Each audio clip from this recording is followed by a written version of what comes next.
Stock में chief of protocol Pakistan से जो है और दीगर आला हुकाम जो है वो पहले ही पहुंच चुके हैं।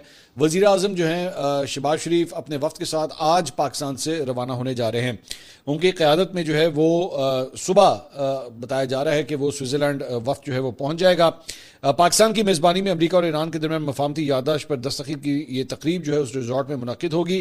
तर्जुमान ईरानी वज़ारत ख़ारजा इस्माइल बक़ाई के मुताबिक मुआहदे पर दस्तखत अमरीका और ईरान के सदूर कर सकते हैं। उन्होंने कहा कि इस तजवीज़ पर अभी गौर किया जा रहा है। सो अभी ये फाइनल नहीं है कि एक्चुअली अमेरिका की तरफ से जो है वो कौन आएगा, ईरान की तरफ से कौन आएगा। ये भी चहमगोइयाँ हो रही हैं कि शायद हो सकता है यहाँ से पज़िशकियान ईरान से और वहाँ से डोनाल्ड ट्रंप जो है शायद खुद आ जाएं, लेकिन अभी कन्फर्म नहीं है। इसके अलावा एक्सियोस जो एक अमेरिकन मीडिया आउटलेट है उसने खबर दी है कि साथ ही साथ अमरीका ईरान मुआहदे पर दस्तखत जुम्मे के बजाय बुध को भी जो है वो होने का इम्कान है। फरीकैन अपना हुर्मुज़ को जल्द से जल्द या जुम्मे से कबल खोलने के मामले पर मुकम्मल मुत्तफिक हैं, यानी डिजिटल ई साइनिंग जो है वो मुआहदे की कर दी जाए और उसके बाद में जो तकरीब वगैरह होनी है वो बाद में की जाए।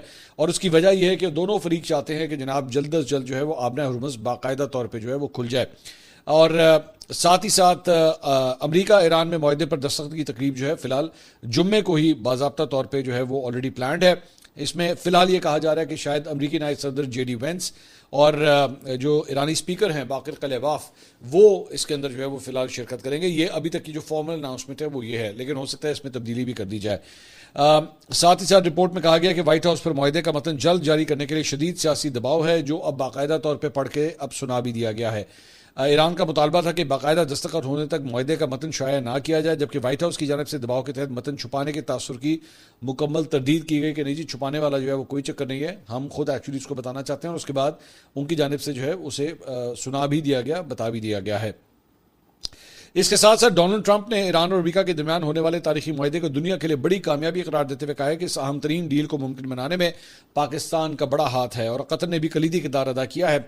G7 इजलास के बाद एक खुसूसी और तफसीली प्रेस कॉन्फ्रेंस से खिताब करते हुए अमरीकी सदर ने वाजे किया कि अगर ये डील ना होती तो आपने हुर्मुज़ कभी ना खुलता, जिससे दुनिया शदीद तरीन मुआशी कसाद बाजारी का शिकार हो जाती। भाईजान आपने बंद की थी वैसे, अगर हम ये डील ना करते तो बमबारी का सिलसिला हफ्तों और महीनों तक जारी रहता, लेकिन मैं जंग को तूल देकर आलमी मईशत को ज़बू हाली का शिकार नहीं करना चाहता था। जैसे ही हमने अमन की बात की, दुनिया भर की स्टॉक मार्केट्स रॉकेट की तरह ऊपर चली गई और अब तेल की कीमतें गिरना शुरू हो गई हैं। उन्होंने पाकिस्तान और कतर के रहनुमाओं का शुक्रिया अदा करते हुए उन्हें खराज तहसीन पेश किया और साथ ही साथ उन्होंने कहा कि इतवार को तय पाने वाली इस डील पर इंतहाई जल्द मुमकिन तौर पर रवा हफ्ते जुम्मे को दस्तखत हो जाएंगे, जबकि जौहरी ज़खायर से मुतल्लिक तकनीकी बातचीत का भी फौरी आगाज़ होगा। उन्होंने कहा कि ईरान इस बात पर राज़ी हो गया है कि वो ना तो कभी एटम बम बनाएगा और ना ही हासिल करेगा। हम ईरान से तमाम अफजुदा जौहरी मवाद निकाल कर उससे नाकारा बनाएंगे। ईरान को जौहरी हथियारों से रोक कर हमने पूरी दुनिया को एक बड़ी तबाही से बचा लिया है। इसके साथ साथ जो एक्चुअल मुआहदा है, ब्लूमबर्ग ने जनाब इसकी खबर दी है और ब्लूमबर्ग ने कहा है कि जनाब 19 तारीख को स्विट्ज़रलैंड में ये जो मुआहदा होने जा रहा है उसके नकात क्या क्या हैं, वो 14 नकाती मुसवदा है। इसकी मफाहमती याददाश्त का मतन जो है ब्लूमबर्ग की जानब से जो पेश किया गया है उसमें नंबर 1 है कि जी इस्लामी जमहूरिया ईरान और अमरीका अपने मौजूदा जंगी इत्तेहादियों के साथ इस याददाश्त पर दस्तखत करते ही तमाम महाजों पर बशमूल लबनान जंग के फौरी और मुस्तकिल खात्मे का ऐलान करते हैं। नंबर 2, ईरान और अमरीका एक दूसरे की खुद मुख्तारी और इलाकाई सालमियत का एहतराम करने और एक दूसरे के दाखिली मामलों में मुदाखलत से गुरेज करने का अहद करते हैं। नंबर 3, दोनों ममालिक, अच्छा मुझे इसमें बड़ी इंटरेस्टिंग बात है कि लिखा हुआ है और एक दूसरे के दाखिली मामला में मुदाखलत से गुरेज करने का अहद करते हैं। ईरान ने आज तक कौन से अमेरिका के दाखिली मामला के अंदर जो है मुदाखलत की है? सो ये तो बेसिकली अमेरिका के लिए है कि जनाब आपने ईरान के दाखिली मामला के अंदर मुदाखलत नहीं करनी। खैर, नंबर 3, दोनों ममालिक इस बात पर मुतफिक हैं कि वो ज़्यादा से ज़्यादा 60 दिन के अंदर एक हतमी मुआहदे पर मुज़ाकरात मुकम्मल करेंगे जिसमें बाहमी रजामंदी से तोसी की जा सकती है। नंबर 4, इस याददाश्त पर दस्तखत के फौरन बाद अमरीका ईरान के खिलाफ बहरी नाकाबंदी खत्म करेगा, किसी भी किस्म की रुकावट या मुदाखलत को रोकेगा और ज़्यादा से ज़्यादा 30 दिन के अंदर बहरी आमदोरफ्त को मुकम्मल तौर पर बहाल करेगा। ईरानी जहाज़ों की आमदोरफ्त जंग से पहले की सतह के मुताबिक होगी। अमरीका हतमी मुआहदे के बाद 30 दिन के अंदर अपने फौजी दस्ते भी इर्द गिर्द के इलाकों से वापस बुलाएगा। नंबर 5, याददाश्त पर दस्तखत के बाद ईरान फौरी इक़दाम करेगा ताकि खलीज फारिस से बहरा ओमान और बहरा ओमान से खलीज फारिस तक तिजारती जहाज़ों की आमदोरफ्त 30 दिन के अंदर जंग से पहले की सतह पर बहाल हो जाए। इसमें तकनीकी रुकावटों के खात्मे और बारूदी सुरंगों को गैर मौसर बनाने की जरूरत को मद्देनजर रखा जाएगा। नंबर 6, अमरीका अपने इलाकाई शराकतदारों के साथ मिलकर ईरान की बहाली और इक़्तिसादी तरक्की के लिए एक जामे मनसूबा तैयार करने का अहद करता है जिस पर दोनों फरीक मुतफिक होंगे और जिसके लिए कम अज़ कम $300 अरब की माली मामलत फराहम की जाएगी। अब डोनाल्ड ट्रंप जो है वो इसके बारे में कहते रहे कि नहीं जी ऐसा कोई चक्कर नहीं, हम तो कोई नहीं 300 अरब डॉलर दे रहे। यहाँ पे ब्लूमबर्ग रिपोर्ट कर रहा है कि जनाब इस मुआहदे के अंदर ये बात शामिल है और इस मंसूबे के नफाज का तरीकाकार हतमी मुआहदे के हिस्से के तौर पर 60 दिन के अंदर जो है वो तय किया जाएगा। नंबर 7, अमरीका इस बात का अहद करता है कि हतमी मुआहदे के तहत तयशुदा शेड्यूल के मुताबिक ईरान पर आए तमाम इकसाम की पाबंदियां खत्म कर दी जाएंगी। ईरान दोबारा इस अज़्म का इजहार करता है कि वो कभी जौहरी हथियार तैयार नहीं करेगा। ईरान और अमरीका इस बात पर मुतफिक हैं कि अफजूदा जौहरी मवाद और दीगर तमाम बाहमी तौर पर मुतफिका जौहरी मामला बशमूल ईरान की जौहरी ज़रूरियात को हतमी मुआहदे में मुनासिब तौर पर हल किया जाएगा। हतमी मुआहदा इस शिक की तौसीक करेगा। दोनों ममालिक, नंबर 9, दोनों ममालिक इस बात पर मुतफिक हैं कि हतमी मुआहदे तक मौजूदा सूरत हाल बरकरार रखी जाएगी। ईरान अपने जौहरी प्रोग्राम में कोई तब्दीली नहीं करेगा, जबकि अमरीका ईरान पर नई पाबंदियां आयद नहीं करेगा और ना ही खित्ते में अपनी फौजी मौजूदगी में इजाफा करेगा। नंबर 10, अमरीका अहद करता है कि याददाश्त पर दस्तखत के फौरन बाद और पाबंदियों के खात्मे तक अमरीका महकमा खजाना ईरानी खाम तेल, पेट्रोलियम, पेट्रोकेमिकल मसनूआत और इनसे मुतल्लिका तमाम खदमात बशमूल बैंकारी, इंश्योरेंस और नकलो हमल की बरामदात के लिए खसूसी इस्तिस्ना जारी करेगा। अब ये बहुत ही इंपॉर्टेंट पॉइंट है और मेरी नज़र में ये जो बात की जा रही है कि जनाब अगर ईरान को बाकायदा तौर पर ये खाम तेल और इन तमाम चीज़ों के लिए जो है वो एक्सपोर्ट करने की इजाज़त मिलती है, पाकिस्तान इससे बहुत बड़ा फ़ायदा उठा सकता है। क्योंकि जारी बात है अभी जो भी इवन तेल की स्मगलिंग भी होती है पाकिस्तान के अंदर ईरान से, लेकिन अगर बाकायदा तौर पे ये लाइंस अगर खुल जाएं, एक तो स्मगलिंग बंद होगी और दूसरी बात यह कि पाकिस्तान जो है वो उसको बहुत सस्ता तेल जो है वो क्रॉस द बॉर्डर से मिल सकता है। इसके अलावा अमरीका इस बात का अहद करता है कि हतमी मुआहदे की जानिब मुज़ाकरात में पेशरफ के साथ ईरान के मुंजमद या महदूद फंड्स और असासे जारी कर दिए जाएंगे और वो मुकम्मल तौर पर दस्तियाब होंगे। ये फंड्स ख्वाह मरकजी अकाउंट में हो या मुंतकिल किए गए हों, इस्लामी जमहूरिया ईरान के मरकजी बैंक की जानिब से मुकर्रर करदा हतमी मुस्तफ़ीद कुनंदगान को अदायगी के लिए इस्तेमाल किए जा सकेंगे और मुकम्मल तौर पर काबिल इस्तेमाल होंगे। अमरीका इस मकसद के लिए तमाम ज़रूरी इजाज़तनामे और लाइसेंस जारी करेगा।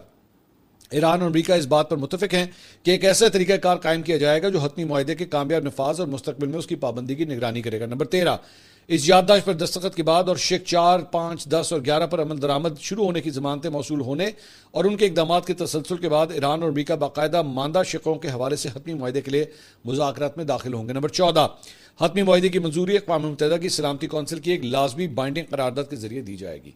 तो ये जनाब वो 14 निकात हैं जिसके ज़रिए ये मुआहदा जो है वो उसको अमली जामा पहनाया जा रहा है और उम्मीद करें कि इसी तरह ही जो है वो बरकरार रहे, क्योंकि आगे एक बहुत बड़ा पार्टी स्पॉइलर जो है वहाँ पे मौजूद है इजराइल की शक्ल में कि वो कोई ना कोई ऐसी हरकत करे। इवन तो डोनाल्ड ट्रंप अपने रिसेंट इंटरव्यूज़ के अंदर बार बार ये बात कह चुके हैं कि मैंने बड़ी मुश्किल से कंट्रोल किया हुआ है और नेतन्याहू जो है वो मान नहीं रहा था, लबनान के ऊपर उसने हमला भी कर दिया था और ये गलत किया था उसने, लेकिन बद्दुआ करें कि मामला जो है वो इसी तरह ही निपटा रहे और चीज़ें जो हैं वो आराम से रिजॉल्व हो जाएं।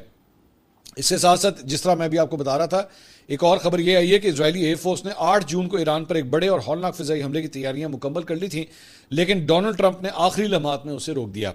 इजरायली मीडिया की रिपोर्ट्स के मुताबिक इस बात का इंकशाफ इजरायली फिजाइया के सरबराह मेजर जनरल ओहम टुशलर ने फिजाइया के एहलकारों और उनके अहल खाना के नाम एक खत में किया। उन्होंने कहा कि इजरायली फिजाइया ने ईरान के अंदर सैकड़ों अहदाफ को निशाने पर ले लिया था। हमारी तैयारियां मुकम्मल थी और जंगी तैयारे परवाज बढ़ने ही वाले थे, लेकिन डोनाल्ड ट्रंप ने आखिरी लम्हात में मुदाखलत की।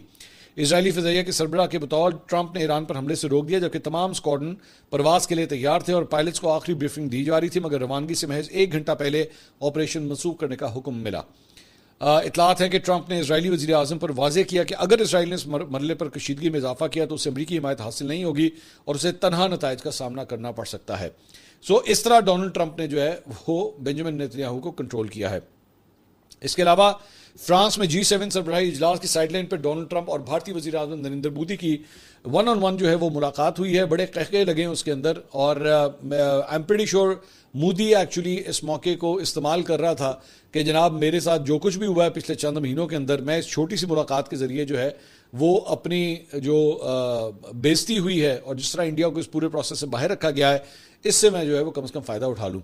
इस मौके पे बड़ी इंटरेस्टिंग बात यह है कि डोनाल्ड ट्रंप जो है वो तो ज़ाहिर बात है अंग्रेजी में ही बात कर रहे थे, लेकिन नरेंद्र मोदी जो है वो हिंदी में बात कर रहे थे और उनकी कही भी बात को जो है ट्रांसलेट किया जा रहा था। और मेरे ख्याल में इसकी शायद बहुत बड़ी वजह यह है कि शायद नरेंद्र मोदी को जो है अंग्रेजी के ऊपर उतना अबूर हासिल नहीं है और शायद इसीलिए वो अपनी कौमी ज़बान का जो है इस्तेमाल कर रहे थे। इस मौके के ऊपर जो है डोनाल्ड ट्रंप ने एक्चुअली नरेंद्र मोदी को यह भी कहा कि अगर आप इनको देखें, नरेंद्र मोदी के बारे में उन्होंने कहा कि अगर आप इनको देखें तो ये दिखने में एक फरिश्ता लगते हैं, लेकिन आप जब अगर इनसे वैसे बातचीत करें तो ही इज़ अ फाइटर और ये बड़े एक सख्त जान किस्म के इंसान है तो इसके ऊपर नरेंद्र मोदी जो है वो बड़ा खिलखिला के हंस रहे थे कि जनाब मेरी तारीफ की गई है। तो पूरी तरह जो है वो एक्चुअली इस मौके को नरेंद्र मोदी ने पॉलिटिकली जो है वो अपने लिए भरपूर तरीके से इस्तेमाल किया, ताकि जो कुछ भी हजीमत का सामना करना पड़ा है पिछले चंद महीनों के अंदर वो किसी तरह जो है वो मिटाई जा सके। इसके अलावा जनाब अब कुछ मुल्की सियासत के हवाले से बात करते हैं, और विफाकी काबीना में बड़े पैमानों के ऊपर जो है वो तब्दीलियों का इम्कान जाहिर किया जा रहा है। मुख्तलिफ चैनल, मुख्तलिफ जर्नलिस्ट जो हैं सोशल मीडिया के ऊपर इसको रिपोर्ट कर रहे हैं। उन्होंने तो बल्कि महकमे और साथ ही साथ वुज़रा के बारे में भी बता दिया कि कौन कौन किधर किधर जा रहा है। इसमें अब तक के मुताबिक ये कहा गया है, आज न्यूज़ ने ये रिपोर्ट किया कि विफाकी काबीना में रद्दोबदल के हवाले से जो है मुस्लिम लीग नून की आला क़यादत के दरमियान इस वक्त मुशावरत का अमल जारी है। नायब वज़ीर आज़म इसहाक़ डार को वज़ारत ख़जाना का कलमदान जो है वो सौंपे जाने का इम्कान है। अब ख़जाना का कलमदान मोहम्मद औरंगज़ेब साहब के पास वक्त ऑलरेडी है, अभी अभी उन्होंने बजट भी पास किया है। अब मेरे लिए हैरानकुन जो इस अगर तो ऐसा ही है, जाहिर बात है अभी there too many ifs and buts in between, लेकिन अगर तो ऐसा ही है तो क्या मतलब वैल्यू है कि एक शख्स जिसके जरिए भी आपने अपना विफाकी बजट पेश किया है तो उसके बजट के ऊपर आपने कितना को एतमाद का इजहार किया है कि आप एक्चुअली वजीर खजाना बदलने लगे। अगर यह खबर सच है, मैं दोबारा ये बात कहूंगा, अगर यह खबर सच है कि मतलब खजाने सबसे वजीर खजाना का सबसे इंपॉर्टेंट दिन जो होता है ना वो विफाकी बजट पेश करना होता है, पूरे साल में एक दिन ऐसा होता है, और उस दिन वो बजट पेश करता है और उसके चंद घंटों के अंदर, चंद दिनों के अंदर ही जो है ये खबर आ जाती है कि जनाब उसको तब्दील किया जा रहा है। अब यहां पे एक फैक्ट है कि इज एन एक्स बैंकर, और इसहाक़ डार साहब जो है वो मुस्लिम लीग नून में या शरीफ फैमिली के अंदर उनकी एक बड़ी हाई वैल्यू मतलब पोजीशन है। लेकिन साथ ही साथ आप ये भी ज़हन में रखिएगा कि इस वक्त जो ये मौजूदा हुकूमत है ये अपने 50% मार्क को क्रॉस कर रही है, अपने टेन्योर को, यानी 50% का टेन्योर जो है उसे क्रॉस कर रही है। और अब अगले जो 2.5 साल हैं इनका टोटल फोकस इस बात के ऊपर होगा कि प्रो पब्लिक और अवाम में मशहूर और मकबूल होने वाले जो मंसूबे हैं या स्कीम्स हैं वो इंट्रोड्यूस करवाई जाएँ ताकि वोट बैंक जो है वो ज़्यादा इंक्रीज़ हो। और तो इसीलिए इसहाक़ डार साहब को जो है मेरे ख्याल में अगर ये कलमदान दिया गया तो फिर इसलिए दिया जाएगा। ज़हन में रखिएगा कि जब इससे पहले औरंगज़ेब साहब को दिया भी गया था और डार साहब को नहीं दिया गया, डार साहब को फॉरेन मिनिस्टर बनाया गया था, तो उस वक्त भी बड़ी इस बात के ऊपर हैरानी हुई थी कि ये क्या हुआ। तो अब ये कहा जा रहा है कि जनाब, और ऑलरेडी हमारे जो वज़ीर ख़ारजा हैं वो हैं इसहाक़ डार साहब, तो अगर वो ख़जाने की तरफ आते हैं तो फिर जाहिर बात है ये कलमदान खाली होगा, तो उसके लिए जो है वो मोहसिन नकवी साहब का नाम लिया जा रहा है कि शायद वो कोई ये रोल जो है शायद उनको दिया जाए। अब मोहसिन नकवी साहब जो हैं वो ऑलरेडी पीसीबी के चेयरमैन भी हैं, मौजूदा वज़ीर दाखिला हैं, लेकिन उसके बाद वज़ीर दाखिला के ओहदे के लिए जो है राना सनाउल्लाह साहब का नाम जो है वो पेश किया गया है। कहा जा रहा है कि शायद उनको ये दिया जाएगा। ये ज़हन में रखिएगा, राना सनाउल्लाह साहब के पास वज़ारत दाखिला का जो कलमदान था वो माजी में भी रह चुका है। जब पीडीएम की गवर्नमेंट थी तो उस वक्त वही वज़ीर दाखिला थे, तो अब दोबारा उनका नाम लिया जा रहा है कि शायद उनको जो है दोबारा ये कलमदान दिया जाएगा। साथ ही साथ ये भी कहा जा रहा है कि चंद मिनिस्ट्रीज़ को जो है वो आपस में जम करने के हवाले से जो है वो बात की जा रही है, और चंद स्टेट मिनिस्टर्स को जो है वो फारिग करने की भी बात की जा रही है। बट अगेन ये अभी तक की चहमगोइयाँ हैं, ये मुख्तलिफ जर्नलिस्ट जो हैं ट्वीट्स भी कर रहे हैं, कुछ चैनल्स ने रिपोर्ट भी किया है, बट गवर्नमेंट की जानिब से अभी तक किसी किस्म का कोई सच ऑफिशियल अनाउंसमेंट जो है वो नहीं आई है। इसके साथ साथ वज़ीर आज़म शहबाज शरीफ से पीपल्स पार्टी के चेयरमैन बिलावल भुट्टो ज़रदारी ने मुलाकात की है, और मशरक़ वस्ता की सूरत हाल के तनाज़ुर में पाकिस्तान के आलमी अमन के लिए की गई सफारती कोशिशों पर वज़ीर आज़म और फील्ड मार्शल को खराज तहसीन पेश किया गया है। इसके साथ साथ जनाब बड़ी इंटरेस्टिंग खबर यह है कि पाकिस्तान पीपल्स पार्टी ने, जियो ने रिपोर्ट किया कि पीपल्स पार्टी ने गिलगित बल्तिस्तान में हुकूमत साजी के लिए पाकिस्तान तहरीक इंसाफ और मजलिस वाहिदत मुस्लिमीन से रब्ता किया है। This is very strange.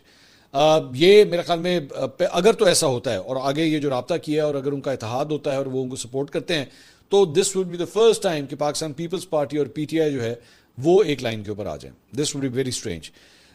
साथ ही साथ जो है, और जेन में रखा गया MWMB जो है वो रिवायती तौर पर पाकिस्तान तहरीक इंसाफ की ही जो है वो इत्तेहादी रही है, तो दोनों से जो है वो अब रब्ता किया गया है। इसके साथ साथ दोनों का पाकिस्तान तहरीक इंसाफ के हिमायत याफ्ता 2 जो है वो उम्मीदवार जीते हुए हैं वहाँ पे, जबकि MWM का जो है वो 1 उम्मीदवार वहाँ पे जीता हुआ है। इसके साथ साथ अपोजिशन के बाद GB में खवातीन और टेक्नोक्रेट्स की नशिस्त मिला के 5 अरकान जो है वो बनते हैं मजीद। अगर उनको वोट अगर चाहिए तो 5 वोट जो है वो मजीद मिलते हैं। तो 24 में से 22 हल्कों के जो नताइज अब तक सामने आए हैं उसमें पाकिस्तान पीपल्स पार्टी 10, नून लीग 5 और 4 आज़ाद उम्मीदवार इस्तेकाम में पाकिस्तान पार्टी में जो है वो ऑलरेडी शामिल हो चुके हैं। उनको अलीम खान बहुत पसंद आए और वो वहाँ पे जो है वो शामिल हो चुके हैं। और उसके बाद आईपीपी की नशिस्तें 4 हो गई हैं, आज़ाद उम्मीदवार जो हैं वो 2 हैं और एमडब्ल्यूएम की 1 नशिस्त है।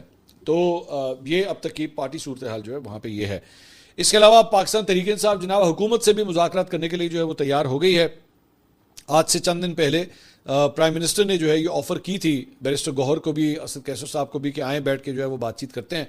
तो उन्होंने इसके ऊपर रजामंदी जो है वो जाहिर कर दी है और उन्होंने कहा है कि जी आज ऐवान की इब्तिदा हुकूमत और अपोजिशन के दरमियान अच्छे अल्फाज से नहीं हुई। बार बार कहते हैं कि बर्दाश्त का मुजाहरा करें, इससे तनाव और नफरतें कम होंगी। ऐवान को मजबूत करना है तो एक याददाश्त पर दस्तखत करना होंगे। तो अब जो है बताया जा रहा है कि उन्होंने दावत जो है कबूल कर दी है। सेनेटर फैसल वाडा साहब जो है कल रात को नदीम मलिक साहब के शो में आए हुए थे और वहाँ पे जो शफीउल्लाह जान साहब हैं, वज़ीर इत्तलात जो सुहेल आफरीदी साहब की गवर्नमेंट के, वो भी वहाँ पे मौजूद थे। तो फैसल वाडा साहब ने उनको जो एक ऑफ़र की है कि अगर आप बजट पास कर देते हैं केपी का तो फिर हम आपकी मुलाकात जो है इमरान खान साहब से करवा देंगे। उन्होंने कहा कि अगर मुझे पैर भी पड़ने पड़े तो मैं आपके लिए पैर भी पकड़ लूँगा, लेकिन आप करने वाले बने। सो ये ऑफ़र फैसल वाडा साहब ने टीवी के ऊपर जो है वो दी है। अब मेरे लिए बड़ी इंटरेस्टिंग बात यह है कि फैसल वाडा साहब जो हैं, आप अंदाज़ा कीजिए कि ये ऑफ़र हुकूमत नहीं कर रही, ये मौजूदा विफाकी हुकूमत नहीं कर रही। ये एक ऐसी शख्सियत जो है ये ऑफ़र कर रही है जो हुकूमत का हिस्सा भी नहीं है। उनके पास कोई पोर्टफोलियो नहीं है, उनके पास किसी किस्म का कोई ओहदा नहीं है, लेकिन वो टीवी के ऊपर बैठ के जो है वो शफीउल्लाह जान साहब को ऑफ़र कर रहे हैं कि जनाब आप बजट पास करें और हम आपकी मुलाकात करवा देते हैं। So this is how the system is revolving कि एक फैसल वाडा जो है वो इस मुल्क के वज़ीर आज़म, इस मुल्क की वफाकी काबीना, उसके ऊपर भी भारी है कि जो वो ऑफ़र कर सकते हैं वो कोई और ऑफ़र नहीं कर सकता। और आई एम प्रीटी श्योर कि शफीउल्लाह जान साहब एक्चुअली इनकी कही हुई इस बात को बड़ा सीरियसली ले रहे होंगे कि हाँ यार, अगर फैसल वाडा ने कहा ना तो फिर हो सकता, अंदाज़ा करें आप। इसके अलावा एक और ख़बर भी ये सामने आई है कि जनाब साथ ही कि खैबर पख्तूनख्वा हुकूमत ने पूरे साल का बजट पेश करने का जो है वो फैसला कर लिया है। इससे पहले सलमान अकरम राजा साहब ने कहा था कि जनाब हम 3 महीने का बजट जो है वो पास करेंगे और उसके बाद हम ये देखेंगे कि जनाब हमारी मुलाकात जो है वो करवाई जाती है नहीं करवाई जाती। लेकिन अब ये खबर आ रही है कि जनाब पूरे साल का जो है वो बजट पेश किया जाएगा, क्योंकि 3 माह का बजट जो है वो पेश किया नहीं जा सकता, इसमें कोई कानूनी हुक्म है। शौकत यूसुफजई साहब, उन्होंने बेसिकली ये बात कही है, जो कि पाकिस्तान तहरीक इंसाफ खैबर पख्तूनख्वा के तर्जुमान हैं। तो उन्होंने ये बात की है कि जनाब पूरे साल का बजट जो है वो पेश किया जाएगा। इसके साथ साथ अलीमा खान साहबा ने मीडिया से गुफ्तगू की, वो मैं आपके साथ शेयर करना चाहूँगा। कहती हैं, कल अडियाला के बाहर खुशगवार तब्दीली देखी, हर तरफ कारकुनान के सर थे। हमारे रिकॉर्ड के मुताबिक 5000 कारकुनान आए और गए। अच्छा, ये बड़ी इंटरेस्टिंग बात है, पता है क्यों? मैं आपको वजह बताता हूँ इसकी। अलीमा खान साहबा ने ये 5000 गिने। मेरे साथ शफीउल्लाह जान साहब परसों शो के अंदर बैठे हुए थे, तो मैंने उनसे पूछा, मैंने कहा जी 10,000 बंदे किधर हैं? उन्होंने कहा 2,500 से 3,000 है। ये शफीउल्लाह जान साहब वहीं पे मौजूद थे मेरे प्रोग्राम में, अडियाला जेल से ही वो मौजूद थे, मतलब उसके बाहर जहाँ पे पीटीआई के लोग थे वो वहीं से मेरे साथ प्रोग्राम में उन्होंने ज्वाइन किया हुआ था और वहीं पे बैठे बैठे वो कह रहे थे कि 2,500 से 3,000 लोग आए हैं, जबकि अलीमा खान साहब ने तादाद 5,000 बता दी। तो अगर 2,500, 3,000, 5,000 थे तो फिर आपस में लड़ किस बात पे रहे हैं? फिर एक दूसरे को ताने तशने किस बात पे दिए जा रहे हैं? तो आपके जो बाकी रहनुमा हैं वो ये क्यों कह रहे हैं कि जनाब या तो नज़्म ज़ब्ती कोई नहीं था, हमें तो बताया नहीं गया था और बंदे नहीं आ सके, तो फिर इस बात का रोना धोना किस लिए? तो अलीमा खान साहबा जो है, मेरे ख्याल में उनकी गिनती कुछ ठीक नहीं है, उनको 5,000 बंदे जो है बहुत जल्दी उन्होंने काउंट कर लिए, ये मेरी समझ से बाहर है। इसके अलावा उन्होंने कहा अडियाला से पहले बहुत सख्त नाकाबंदी की गई थी, मगर अब आवाम के दिल से खौफ निकल गया है। ये आगाज़ है, अगले मंगल को काफिला मजीद बढ़ेगा क्योंकि ये शुरुआत है। उन्होंने कहा कि तारीख कहती है जुल्म बरकरार नहीं रह सकता। गुज़िश्ता रोज़ लोग पंजाब से चले आ रहे थे, लोगों को फ़ोन गए और धमकियाँ दी गई कि उधर नहीं जाना। उन्होंने कहा राना सनाउल्लाह को कहें अगले हफ्ते को आप भी आएँ। उन्होंने कहा मैंने मशवरा दिया था, बानी के अस्पताल में इलाज तक बजट क्यों पेश करते हो? गवर्नर केपी ने सही कहा कि मुझे बजट की ABC भी नहीं पता, मुझे क्या पता बजट क्या होता है। आपको सिर्फ बजट नहीं, आपको सियासत की ABC का भी कुछ नहीं पता। माजरत के साथ, आप एक खातून है, मैं कोई सख्त लफ्ज़ नहीं इस्तेमाल करना चाहता, लेकिन मेरी नज़र में आपको सियासत के बारे में भी कुछ नहीं पता। उन्होंने कहा हमें सिर्फ ये पता है कि बानी पीटीआई के साथ क्या हो रहा है, हमारा मकसद जून के महीने में बानी के इलाज के लिए दबाव बढ़ाना है। दबाव तो नहीं बढ़ा, मतलब अब तो बजट पेश हो रहा है, तो आपकी बात तो पीटीआई गवर्नमेंट ने जो है वो नहीं सुनी है। इसके अलावा जनाब एक और जो अब इसको खुशखबरी कही है, ये क्या कही है कि वजीर पेट्रोलियम अली परवेज मलिक ने कहा है कि पेट्रोलियम मसनूआत की कीमतों में कमी से मुतालिक अच्छी खबर जो है वो आएगी। अली परवेज मलिक ने कहा कि अवाम ने अमेरिका ईरान जंग की वजह से बहुत तकलीफ उठाई, पेट्रोलियम मसनूआत की कीमतों में इजाफे से अवाम का बजट मुतासर हुआ। वादा है और वज़ीर आज़म की हिदायत भी है कि जिस हद तक मुमकिन हुआ कीमतें कम करेंगे। मुख्तलिफ जो है वो बातें की जा रही हैं। ये भी कहा जा रहा है कि शायद 100 रुपए तक जो है वो फी लीटर कमी हो सकती है, बट ऑब्वियसली स्पेकुलेटिव बात है, इसमें कोई ठोस तरीके से नहीं कहा जा सकता। जब तक अगले 24 से 48 घंटे में वाज़े तौर पे कोई अनाउंसमेंट नहीं होती तब तक इसको कहना जो है क़ब्ल अस वक्त होगा। तो ये जनाब अब तक की अपडेट्स थी। अगली वीडियो में आपसे दोबारा मुलाकात होगी। अल्लाह हाफ़िज़।